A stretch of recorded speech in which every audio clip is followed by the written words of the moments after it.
అందరికీ తెలుసు రాష్ట్రంలో వచ్చే బియ్యం గతంలో వచ్చే దొడ్డు బియ్యం 70 నుంచి 80% జనం తినకపోయేవారు.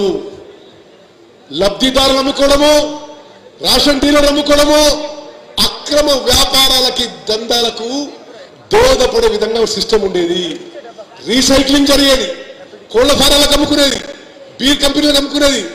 రకరకాలుగా జరిగిన ఆ వ్యవస్థని ఫుల్ స్టాప్ పెట్టి మన ప్రభుత్వం, మన కాంగ్రెస్ ప్రభుత్వం, రేవంత్ రెడ్డి గారు, పొట్టి విక్రమార్క నాయకత్వంలో మన కాంగ్రెస్ ప్రభుత్వం ఒక చారిత్రాత్మక మార్పు తీసుకొచ్చినాము, ఒక విప్లవాత్మక మార్పు తీసుకొచ్చినాము.